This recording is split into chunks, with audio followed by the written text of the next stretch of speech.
राज्यात एक शांतिमय वातावरण आहे, दर्शन घेतलेलं आहे, काय राज्याच्या दृष्टीनं आषाढी एकादशीच्या राज्यातील तमाम जनतेला मी शुभेच्छा देतो आणि विठ्ठल रुक्माई चरणी ही प्रार्थना करतो की या राज्यातील कष्टकरी गोरगरीब, या राज्यातील शेतकरी आणि या राज्यातील तमाम जनतेस सुख समाधान प्राप्त हो, त्यांच्या अडीअडचणी दूर होऊन त्यांच्या घरात सुख समाधानाचं वातावरण हे सातत्याने राहो, त्यांना उदंड आयुष्य लाभो.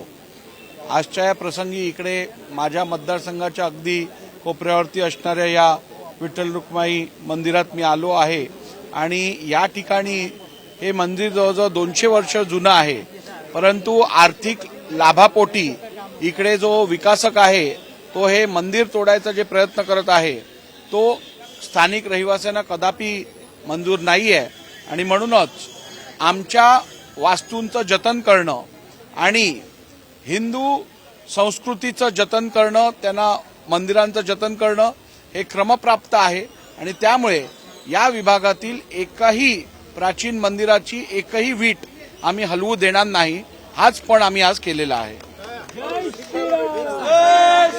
संघाचे जे विवेक साप्ताहिक आहे, या साप्ताहिकामध्ये ज्या पद्धतीनं राष्ट्रवादीची युती झाली त्या युतीमुळे नाराजी उत्पन्न झाला अशा पद्धतीचं थेट या साप्ताहिकात लिहिण्यात आलेलं आहे. मी अजून काय पूर्णपणे वाचलं नाहीये, त्यामुळे मी काय बोलू शकणार नाही. दुसरं, राज्याचा मंत्रिमंडळ होणार नाही अशी स्थिती निर्माण झालेली आहे. सूत्रांकडून अशी माहिती मिळते की यावेळेला राज्याचा विस्तारित मंत्रिमंडळ जो आहे हा होणार नाही. अशी माहिती माझ्यापर्यंत तरी आली नाहीये.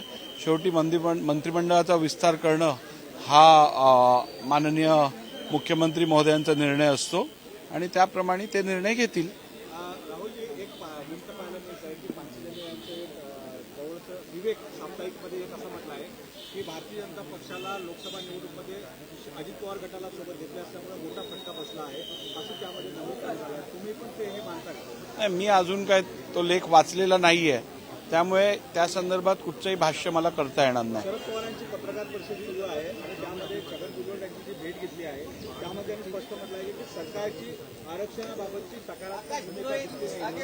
आरक्षणाबाबतचा मुद्दा अशा प्रकारे चिघळताना पाहायला मिळत आहे. आरक्षण जे सरकारला द्यायचं आहे ते यापूर्वी सरकारने दिलेलं आहे आणि ते आरक्षण शाश्वत असावं आणि त्या आरक्षणातून समाजाला फायदा व्हावा हीच शासनाची भूमिका आहे आणि त्यामुळे मला पूर्ण खात्री आहे शासन संपूर्ण महाराष्ट्रातल्या जनतेशी न्याय करेल. सर्व जे जाती असतील, धर्म असतील, या सगळ्यांना न्याय द्यायचं काम शासन करेल. नार्वेकरजी, तुम्ही असं म्हणता त्याप्रमाणे पंतप्रधान नरेंद्र मोदी या वारंवार महाराष्ट्रात आले, तशीच आता पुन्हा विधानसभा निवडणुकीमध्ये केंद्रातले नेते पंतप्रधान नरेंद्र मोदी असेल किंवा अमित शहा असेल यांनी यायला पाहिजे जेणेकरून महाविकास आघाडीला मोठा फायदा होईल असा दावा शरद पवार यांनी केला आहे. अशा दाव्यात काय अर्थ आहे? बघा, आता जिथे ज्या पक्षांनी, ज्या नेत्यांनी 240हून अधिक जागा जिंकलेल्या आहेत आणि ज्या नेत्याच्या अवघ्या 8, 9, 10 जागा आलेल्या आहेत त्या लोकांनी काय बोलावं आणि एवढ्या मोठ्या नेत्यांचं येणं यातून ते घाबरलेले आहेत आणि त्यामुळे असं वक्तव्य ते करत आहेत. नार्वेकरजी, तुम्ही आता असं म्हणतात की जुन्या पुरातन वास्तू आहे त्यांचं जतन केलं पाहिजे. हाच मुद्दा विशाळगडाच्या बाबतीत होतोय.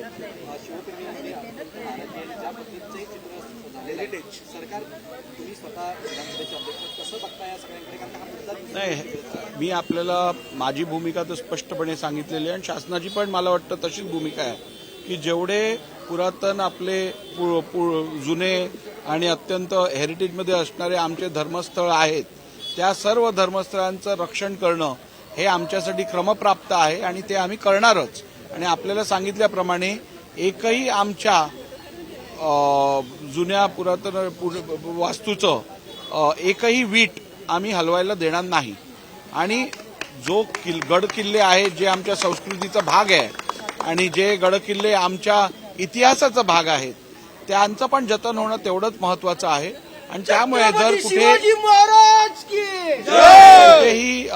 अनधिकृत इन्क्रोचमेंट झाली असेल, कुठेही अनधिकृत बांधकाम झालं असेल ज्यातून त्या वास्तूची हेरिटेज व्हॅल्यूमध्ये फरक पडत असेल किंवा त्या वास्तूचं एक प्रकारे खंडन होत असेल तर निश्चितपणे त्यावरती शासन ऍक्शन घेईल. राज्य सरकारने लाडकी बहीण योजना सुरू केली आहे आणि मुख्यमंत्र्यांनी लाडला भाऊ योजना सुरू केली आहे. 6 महिन्यामध्ये जवळपास 9.2च्या वरपेक्षा 10% बेरोजगारी महाराष्ट्रात भारताला पाहायला आहे. हे कुठे ना कुठे लक्ष विकेंद्रीकरणाचा दुसरीकडे शिकवण्याचा प्रयत्न बघा जेव्हा मोठ्या संख्येने युवा पिढी, सुशिक्षित युवा पिढी हा ह्युमन रिसोर्स आपल्याकडे जर अवेलेबल असेल तर त्यांना योग्य रास्ता देणं, योग्य रस्ता दाखवणं हे आपलं कर्तव्य आहे शासनाचं. आणि त्यामुळे मुख्यमंत्र्यांनी अत्यंत प्रभावशाली योजना आणली आहे.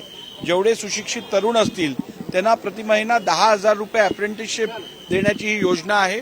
त्याचप्रमाणे लाडकी बहीण योजना अंतर्गत सक्षमीकरण महिलांचं करण्याचा एक प्रयत्न केला गेला आहे.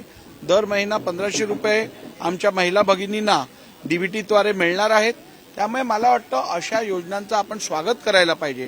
केवळ त्यावरती राजकीय भाष्य करून एक चांगला प्रयत्न जो केला जात आहे समाजासाठी त्याचं कुठेतरी खच्चीकरण राजकीय हेतूने करू नये. कर्नाटक सरकारने जे आहे ते तिथल्या नोकऱ्यांमध्ये खाजगी सेक्टरमध्ये स्थानिकांना जे व्यवस्थापक मॅनेजमेंट विभाग असेल तिथे 50%, नॉन मॅनेजमेंट विभाग असेल तिथे 75% आणि क वर्गातले जे असतील कर्मचारी तिथे 100% आरक्षण स्थानिकांना दिलेलं आहे. मात्र महाराष्ट्रामध्ये असं कुठं होताना दिसत नाही. आगामी काळात काय महाराष्ट्रात पण स्थानिकांना प्राधान्य देण्यासंदर्भात शासन अगदी आग्रही आहे आणि त्याप्रमाणेची ही भूमिका घेतलेली आहे. आणि मला खात्री आहे की येणाऱ्या काळात स्थानिकांबरोबर कुठल्याही प्रकारचा अन्याय होणार नाही. पतपेटीच्या राजकारणामुळे कुठेतरी इथल्या स्थानिकांना डावललं जात आहे असा आरोप जो आहे तो मनसेकडून केला. स्थानिक म्हणजे कोण? स्थानिक म्हणजे जो महाराष्ट्रात राहतो तो स्थानिक आहे, जो भूमिपुत्र आहे तो स्थानिक आहे. त्यामुळे दुजाभाव करायचा प्रश्नच येत नाही. जो महाराष्ट्रीयन आहे तो स्थानिक आहे आणि मराठी माणूस जो महाराष्ट्रात राहतो तो मराठी माणूस आहे. त्यामुळे मराठी माणसाला न्याय द्यायची भूमिका ही सातत्याने शासनाची राहिली आहे. प्रकार घडला गजापूरमध्ये ज्या पद्धतीने परिस्थिती त्या ठिकाणी जे आंदोलन करणारे होते, डाळपोळ जे करणारे होते ते वेळेपूर्वीचे समर्थक असल्याचा आरोप जो आहे तो बाळासाहेब आंबेडकरांकडून, प्रकाश आंबेडकरांकडून करण्यात आलेला आहे.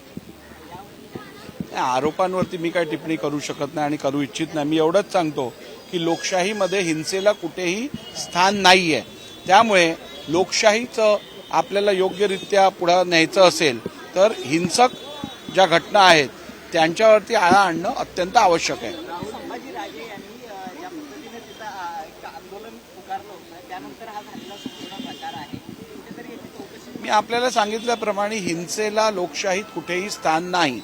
त्यामुळे हिंसक घटना ज्यातून लोकशाहीला एक प्रकारचा धोका निर्माण होऊ शकतो तशा हिंसक घटनांवरती आळा घालणं अत्यंत आवश्यक आहे. लोकसभा निवडणुकीमध्ये भारतीय जनता पक्षाचा जो टार्गेट होता त्या टार्गेटपासून खूप कमी मतं त्यांना मिळाले. मतं जरी मिळाले असतील परंतु विनिंगमध्ये हे झालं नाही.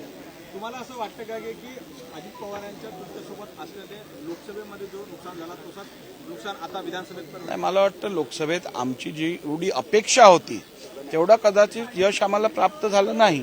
परंतु असं असतानाही सातत्याने तिसऱ्यांदा एकच पक्ष आणि एकच नेता प्रधानमंत्री बनण्याचं हे केवळ भारतातलं दुसरं उदाहरण आहे.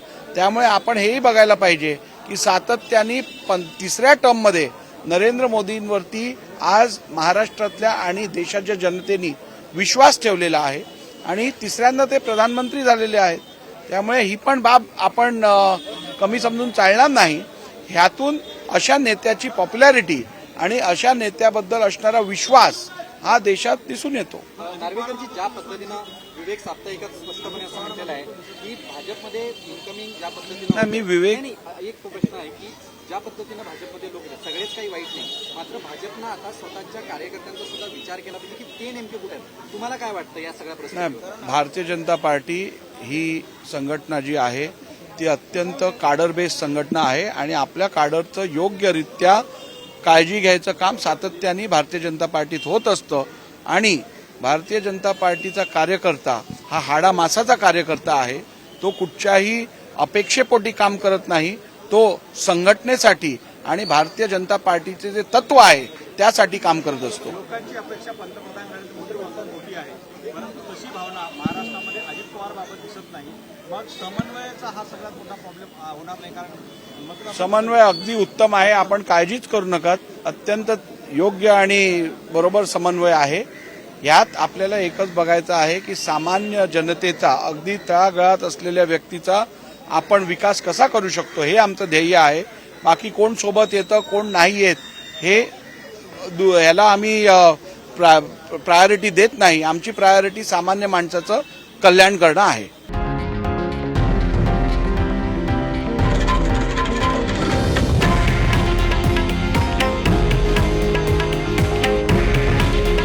हे आहे देशातील नंबर 1 न्यूज नेटवर्क आणि आपण पाहत आहात TV9 मराठी. काळजी तुमची, हित महाराष्ट्राचं.